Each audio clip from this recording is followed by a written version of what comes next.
ইমাম আবু হানিফা রাহিমাহুল্লাহ উনি হাদিস শাস্ত্রের একজন মহান ইমামই শুধু ছিলেন না, ইমাম আবু হানিফা রাহিমাহুল্লাহ হাদিস শাস্ত্রে তিনি হাফিজুল হাদিস ছিলেন।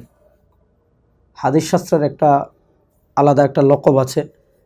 যারা হাদিস শাস্ত্রের গভীর ব্যুৎপত্তি অর্জন করেন বা হাদিস শাস্ত্র নিয়ে ব্যাপক জানাশোনা যাদের থাকে, একটা স্তরে গেলে তাদেরকে বলা হয় হাফিজুল হাদিস। হাফিজুল হাদিসের সংজ্ঞার ক্ষেত্রে যেগুলো আমাদের দেশে অনেকটা প্রসিদ্ধি আছে, যে যার এত লক্ষ হাদিস, এগুলোর আসলে ভিত্তি নাই। এটা নিয়ে আমি আরেকদিন কথা বলবো। আজকে যেটা বলবো, তো হাফিজুল হাদিস যে সকল মুহাদ্দিসরা হন, মানে হাদিস শাস্ত্র নিয়ে অনেক গভীর জ্ঞান থাকলে, হাদিস অনেক বেশি জানাশোনা থাকলে তাদেরকে হাফিজুল হাদিস বলা হয়। তো হাফিজুল হাদিসের জীবনী নিয়ে যে গ্রন্থ, যে বইগুলো লেখা হয়েছে, সেখানে কিন্তু ইমাম আবু হানিফা রাহিমাহুল্লাহর জীবনী অত্যন্ত সম্মানের সাথে এসেছে এবং মুহাদ্দিসগণ অকুণ্ঠ চিত্তে এই স্বীকৃতি দিয়েছেন যে ইমাম আবু হানিফা রাহিমাহুল্লাহ হলেন হাফিজুল হাদিস। উদাহরণস্বরূপ আমি কয়েকটি গ্রন্থের কথা বলি।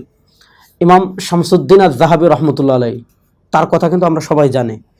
ইমাম শামসুদ্দিন আয-যাহাবী রহিমাহুল্লাহ 748 হিজরিতে ইন্তেকাল করেছেন।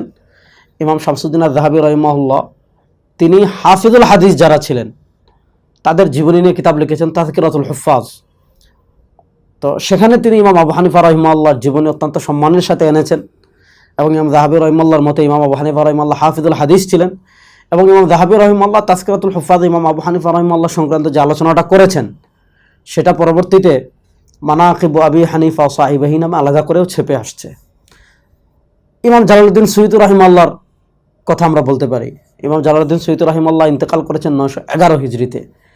ইমাম জালালউদ্দিন সুয়ুতী রাহিমাহুল্লাহ তার হাফিজুল হাদিসের জীবনী নিয়ে তার কিতাব আছে তাবাকাতুল হুফাজ, সেখানেও তিনি ইমাম আবু হানিফা রাহিমাহুল্লাহর জীবনী এনেছেন এবং জালালউদ্দিন সুয়ুতী রাহিমাহুল্লাহর মতেও ইমাম আবু হানিফা রাহিমাহুল্লাহ হাফিজুল হাদিস ছিলেন। ইবনুল মিবরাদ রাহিমাহুল্লাহ, ইমাম ইবনুল মিবরাদ রাহিমাহুল্লাহ, তারও এই নামে কিতাব আছে তাবাকাতুল হুফাজ, সেখানে তিনিও কি করেছেন, আবু হানিফা রাহিমাহুল্লাহর জীবনী এনেছেন। আরও অসংখ্য ইমামগণ যারা তাদের হাফিজুল হাদিসদের জীবনী লিখেছেন, তারা কি করেছেন, ইমাম আবু হানিফা রাহিমাহুল্লাহর জীবনী এনেছেন এবং আবু হানিফা রাহিমাহুল্লাহ তাদের নিকট হাফিজুল হাদিস ছিলেন।